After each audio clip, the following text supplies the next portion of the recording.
Halo sahabat Primaya, kembali lagi di podcast Primaya Hospital. Kali ini bersama saya Dr. Faradila, saya dokter umum di Primaya Hospital Bekasi Barat.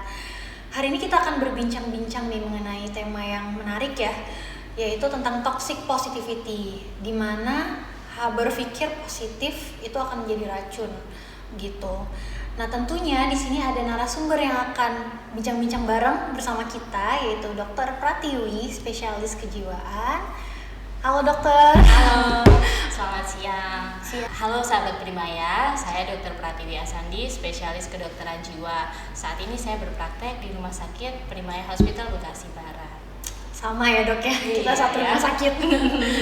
Hari ini ya sesuai tema yang tadi udah dikatakan ya dok, yang mau kita bahas nih tentang toxic positivity, apalagi Gen Z juga kan pasti udah sering ngomongin tentang toxic positivity itu. Sebenarnya apa sih dok toxic positivity? Oke, jadi mungkin awalnya nih ya, kenapa kita hari ini membahas toxic positivity gitu. Bener banget tuh tadi kayaknya hal ini udah sering dibahas di media sosial baik oleh Gen Z ataupun generasi-generasi lainnya juga gitu ya. Jadi toxic positivity ini sendiri sebenarnya adalah overgeneralisasi yang berlebihan, kemudian juga tidak efektif tentang perasaan senang dan optimis dalam berbagai situasi gitu, sehingga dia menjadi nggak sehat gitu ya. Dia bisa membuat kita jadi menekan tuh perasaan-perasaan negatif atau pengalaman-pengalaman yang sebenarnya kita rasakan seperti itu. Jadi sebenarnya kan positif harusnya sesuatu yang baik ya dok, tapi ternyata nggak semuanya jadi baik ya, malah bisa jadi hal negatif kalau kebanyakan gitu ya dok. Iya. Sebenarnya ciri-cirinya gimana sih dok? Oke, jadi toxic positivity itu seperti apa ya? Nah, jadi biasanya itu kecenderungan kan tadi untuk merasa senang atau melihat sesuatu itu secara positif gitu, tapi ini berlebihan gitu, bahkan di situasi yang sebenarnya wajar aja gitu, secara alami dia akan menimbulkan perasaan negatif. Misalnya kalau kita lagi mengalami kegagalan gitu ya, itu wajar kan kita ngerasa sedih atau ngerasa kecewa gitu ya, atau bahkan juga ngerasa marah gitu. Nah, namun lingkungan yang memberikan toxic positivity ini membuat orang jadi merasa kayaknya nggak boleh deh sedih gitu, kayaknya harusnya kayak gini aja, aku nggak boleh deh kecewa gitu, misalnya mestinya bersyukur gitu, atau kayaknya aku harus nunjukin bahwa aku tuh nggak ada apa-apa, tetap ceria seperti biasa aja gitu deh. Jadi mengesampingkan perasaan-perasaan yang sebenarnya itu wajar. Berarti perasaan negatif atau kecewa di momen-momen yang emang harus sedih, harus kecewa itu emang harus kita rasakan gitu deh. Iya ya, memang sebaiknya itu kita sadari adanya perasaan negatif itu dan kita rasakan, atau istilahnya kita berikan validasi gitu ya, bahwa kalau kita memang sedang merasa seperti itu, dibandingkan kita menekan perasaan itu atau kita mengecilkannya atau justru nggak mengakui itu adanya perasaan seperti itu. Jadi jadinya tuh kayak kalau dilebih-lebihkan akhirnya berdampaknya buruk ya ke belakangnya dok. Kalau positif itu rasa senang atau optimis yang berlebihan itu bisa berdampak buruk juga gitu ya. Itu kan tadi tentang toxic positivity ya teman-teman ya. Cuman kan pasti kita harus tahu bedanya sama hal yang optimis beneran gitu, atau hal optimis yang sehat. Itu apa bedanya dok, toxic positivity sama itu? Betul loh. Jadi kan sebenarnya gimana gitu ya kita bedainnya gitu. Sebenarnya mungkin perbedaan dari toxic positivity ini dan optimisme yang sehat itu bisa dilihat dari beberapa aspek gitu ya. Misalnya tadi nih, pengakuan terhadap si perasaan negatif itu sendiri gitu. Kalau di toxic positivity kita cenderung menganggap perasaan negatif itu nggak ada, atau kita menekan itu atau menganggap itu hanya hal yang kecil gitu ya. Sedangkan kalau misalnya itu optimisme yang sehat, justru sebenarnya kita mengakui memang situasi seperti ini membuat kita menjadi sedih, membuat kecewa atau membuat marah. Jadi kita mengakui adanya perasaan negatif itu.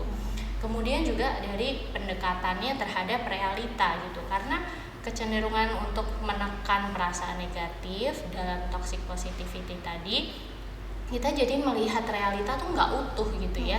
Jadi kita memaksakan sudut pandang bahwa ini suatu hal yang positif gitu, tapi jadi kita nggak bisa melihat gambaran utuhnya. Sedangkan kalau optimisme yang sehat itu kita bisa melihat sesuatu lebih realistis.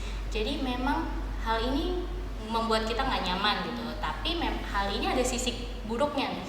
Tapi hal ini juga punya sisi sisi positif juga, sisi yang baik gitu. Jadi kita bisa melihat sesuatu yang lebih utuh ketika optimisme yang kita miliki itu sehat. Nah, tadi yang ketiga terkait dengan coping, strategi coping atau iya itu dok, strategi coping. Penyelesaian kita terhadap masalah gitu ya. Karena kalau tadi kita melihatnya dari sudut pandang toxic positivity, kan kita melihatnya semua tuh oke, nggak ada yang salah gitu ya, sehingga kita mendinai itu.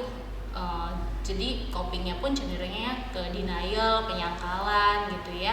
Dan bahkan kalau misalnya kita sebenarnya perlu melakukan tindakan nyata untuk perbaikan gitu ya, karena kita nggak merasa ada sesuatu yang salah, kita nggak mengambil tindakan itu.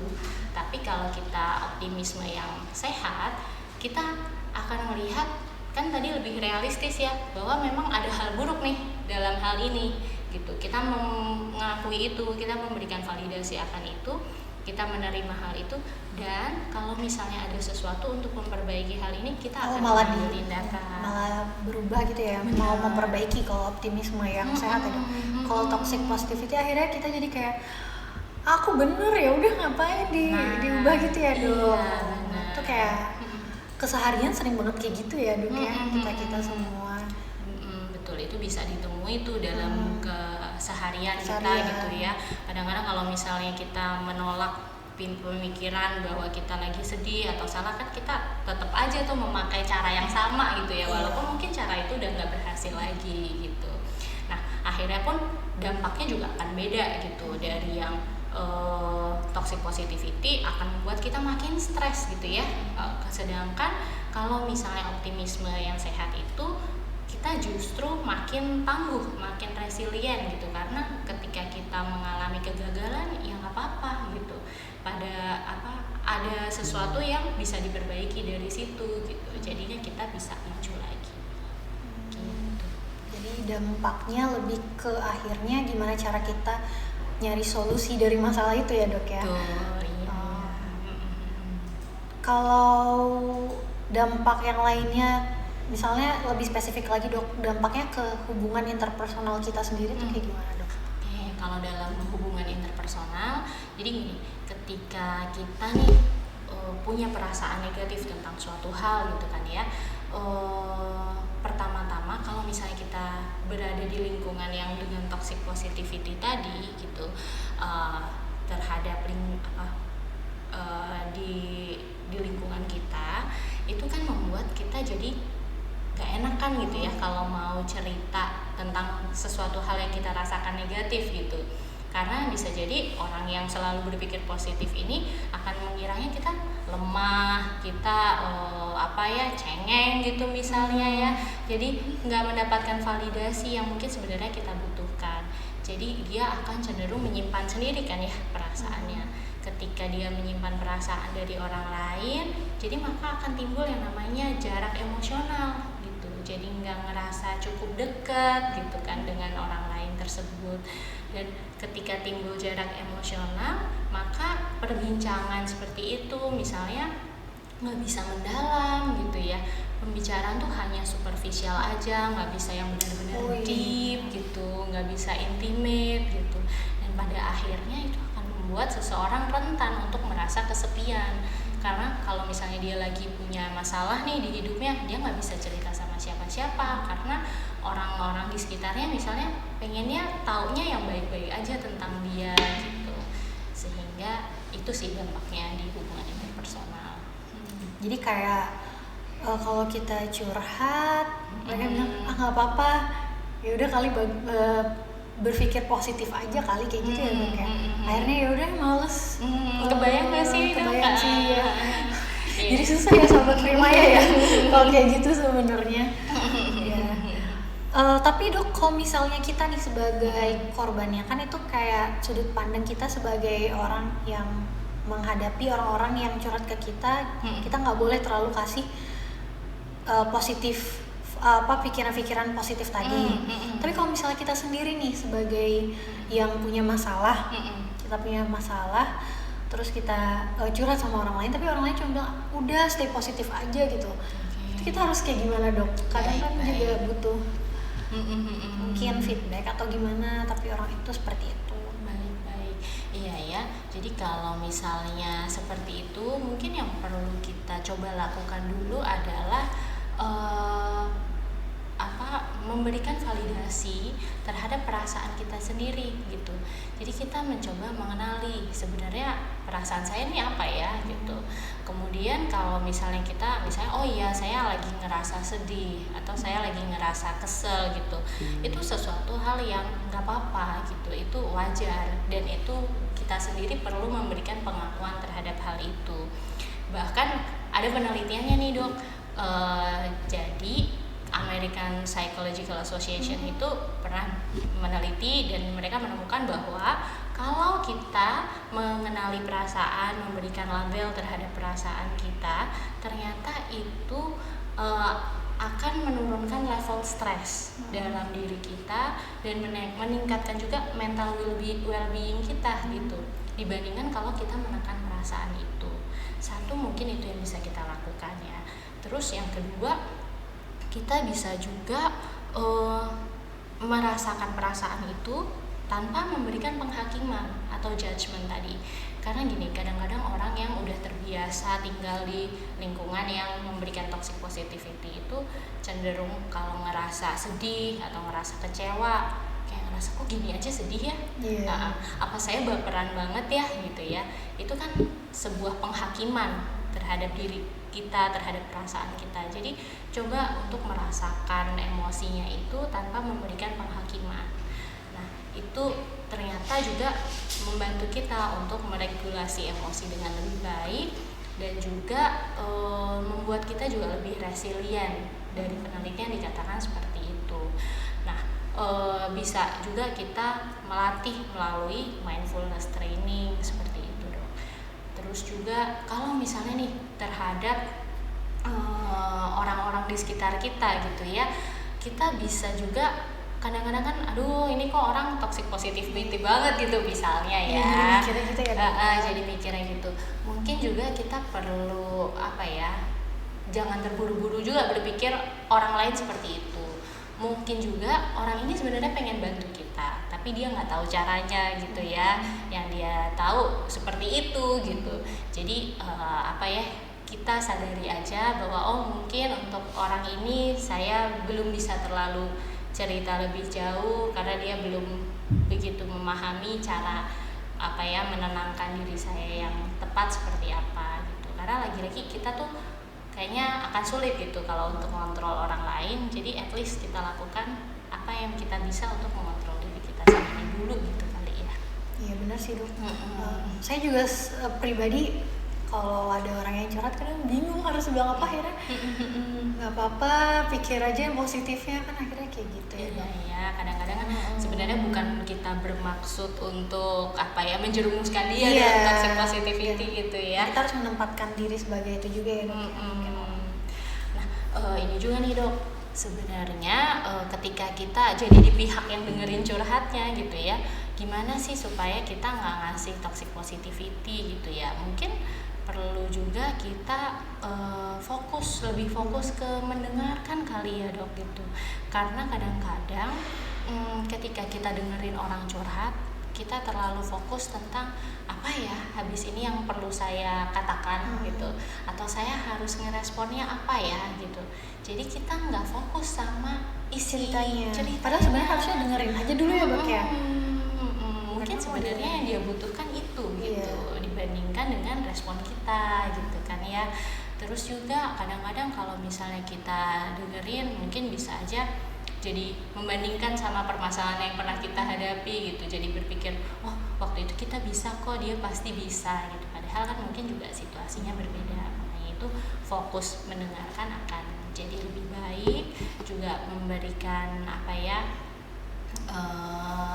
kita menyadari juga bahwa dalam situasi dia sebenarnya ngerasa sedih tuh wajar nggak ya gitu. Kalau misalnya itu wajar ya mungkin sebenarnya apa yang dia rasakan juga wajar gitu. Tapi dokter sering nggak sih nemuin hal-hal seperti ini di praktiknya dokter, pasien-pasien seperti itu?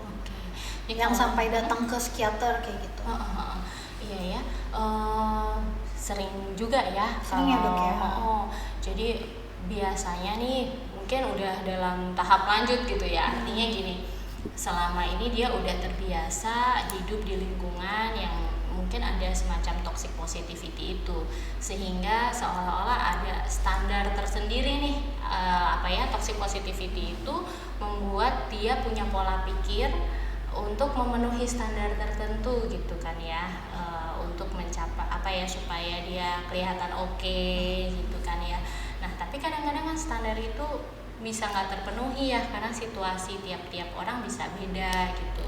Atau misalnya dia diharapkan untuk nggak menunjukkan emosi gitu, sedangkan dia sendiri sebenarnya butuh untuk mengekspresikan emosi negatif itu. Nah ketika itu udah berjalan terlalu lama, itu kadang-kadang bisa membuat seseorang menjadi jatuh juga tuh dalam kondisi ansietas atau depresi atau gangguan psikosomatis gitu, yang kadang-kadang membuat mereka datang untuk menemui psikolog atau psikiater gitu. Tapi jauh juga ya dok ya dampaknya kalau udah yang terlalu berlarut hingga sampai anxiety juga kayak gitu ya dok.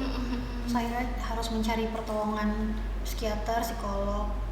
Tapi biasanya dokter bagaimana cara nanganin itu? Oke, jadi kalau misalnya waktu awal-awal sih biasanya kan kita dengerin dulu ya ceritanya dia seperti apa gitu, dengan berusaha untuk fokus tadi, kemudian memberikan validasi yang tepat juga gitu yang kira-kira memang dia butuhkan. Kemudian juga kita coba kenali nih asalnya, misalnya toxic positivity ini tuh asalnya dari mana ya? Karena biasanya itu bukan sesuatu yang muncul tiba-tiba, tapi sesuatu yang tanpa kita sadari itu dipelajari sama otak kita gitu ya. Udah lama berlarut-larut gitu. Betul, dari pola-pola perilaku orang-orang di sekitarnya gitu kan. Nah, kemudian kita cari tahu juga nih, apakah si toxic positivity ini tadi udah membuat pola pikir tertentu nih gitu, sehingga pemecahan masalahnya dia, pengelolaan emosinya dia jadi nggak efektif, akhirnya jadi timbul masalah di pekerjaan, di pendidikan, atau mungkin di hubungan dia sama orang lain gitu. Nah kalau misalnya memang ada pola pikir yang bermasalah seperti itu, maka itu yang perlu didiskusikan lebih lanjut dalam proses terapi.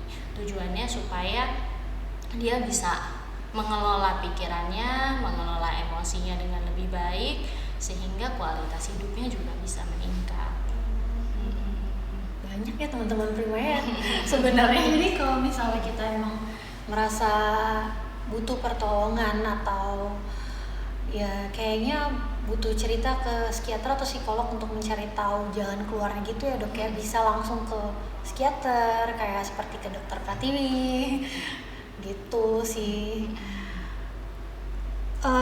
Kalau misalnya itu kan tadi udah sebenarnya udah dokter jabarin ya, tapi ada nggak dok kiat-kiat kita kalau misalnya harus nolong orang tanpa harus memberikan toxic positivity itu kayak gimana dok? Ada tips-tipsnya nggak dok? Oke, kalau untuk tips-tipsnya, untuk tadi dengerin ya pasti ya dok yang pertama ya dok. Pertama tadi dengerin, kedua kita perlu mengingatkan diri kita juga bahwa merasakan emosi negatif itu hal yang wajar gitu ya, sehingga itu bisa membantu kita juga ketika memberikan validasi ke teman kita tersebut atau ke orang lain itu.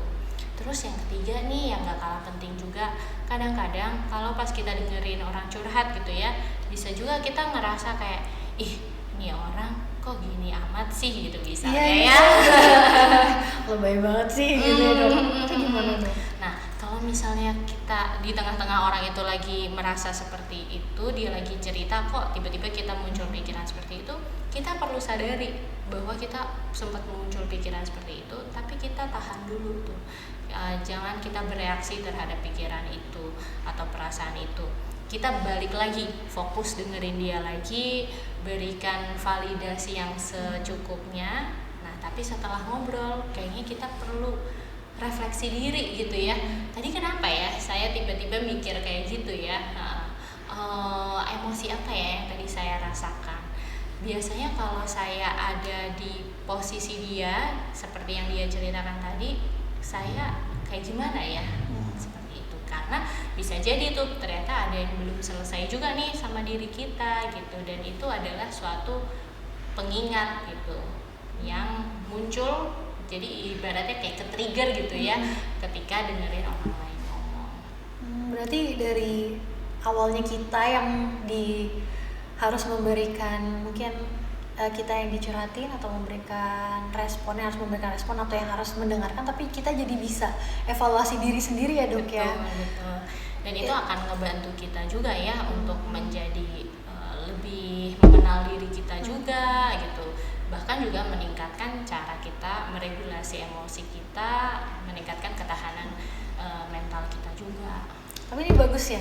Sebenarnya kita sesama, misalnya kita sama teman kita harus sama-sama paham akan hal ini. Jadi selain mungkin teman kita yang mau kita bantu bisa sembuh dari mungkin hal toksik yang dia punya, tapi kita juga bisa berkaca pada diri sendiri dan memperbaiki diri gitu ya. Semua orang sih berarti. Iya, jadi ada manfaatnya juga ada gitu ya. Ada manfaatnya ya. Kita dengerin both ways ya dok. Oke, nah ada tambahan nggak dok mungkin? Apa lagi ya? Oh iya. Yang mungkin lewat. Mungkin ini kali ya.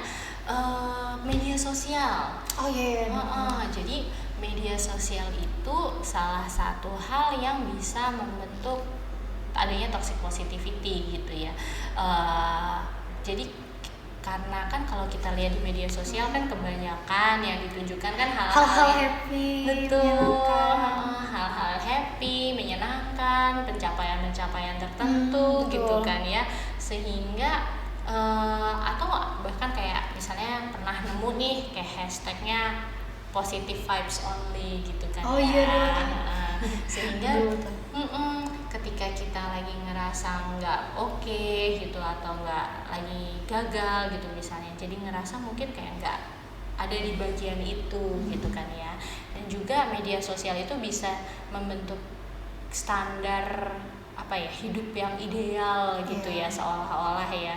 Jadi membuat orang tuh wah kayaknya baru ideal kalau bisa kayak gitu tuh gitu kan ya. Jadi cenderung menjadi menekan dirinya sendiri gitu untuk memenuhi ekspektasi tertentu tadi gitu. Termasuk ketika ada perasaan-perasaan negatif gitu, berusaha untuk disembunyikan atau enggak diekspresikan karena tuntutan, seolah-olah ada tuntutan untuk selalu tampil lebih baik seperti itu. Jadi salah satu cara misalnya tuh untuk mengurangi dampak dari toxic positivity itu bisa juga kita meningkatkan literasi media. Jadi ketika kita melihat media sosial, kita nggak hanya jadi konsumen pasif gitu, tapi kita juga mengkritisi bahwa ini nih kira-kira otentik nggak ya, bakalan real nggak ya gitu. Terus kira-kira sebenarnya maksud dia ngepost ini apa ya gitu, apakah ini sesuatu yang harus kita ikuti atau sebenarnya ya nggak juga gitu. Dengan begitu itu akan membuat kita jadi nggak terlalu membanding-bandingkan diri juga ya sama apa yang kita lihat di media sosial, dan juga membuat hubungan kita dengan media sosial bisa lebih baik gitu.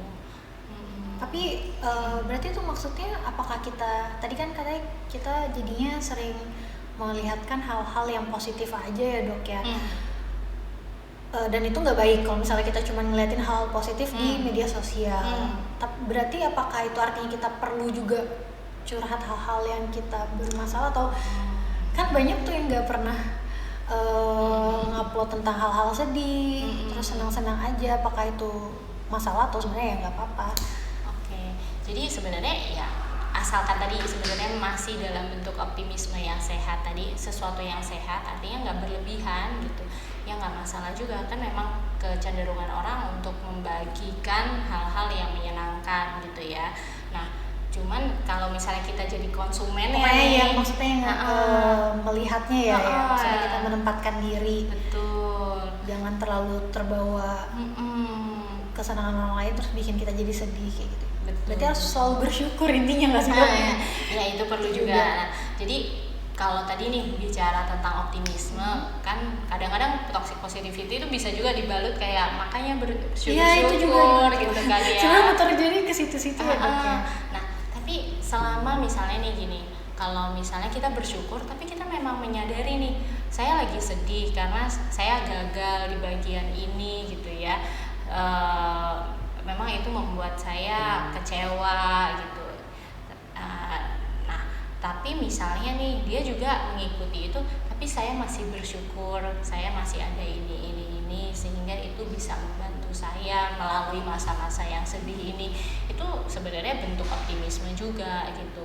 Nah, akan jadi toxic positivity kalau misalnya kayak perasaan tadi itu kan, kalau tadi konteksnya seperti itu kan dia menerima dulu perasaan negatifnya, baru habis itu bersyukur gitu kan ya. Maksudnya tetap fokus bahwa tetap lihat oh ada hal positif juga gitu. Nah, kalau toxic positivity itu nggak mau ngelihat si negatifnya ini sama sekali gitu. Jadi kayak misalnya nih kita gagal gitu, nggak apa-apa, yang penting kan aku masih punya ini gitu, yang penting kan aku ada ini gitu. Tapi perasaan kecewa karena gagalnya itu dikecilkan gitu, dianggap tidak ada gitu. Itu sih. Balik lagi ke yang awal tadi ya dok ya, maksudnya berarti kan kita harus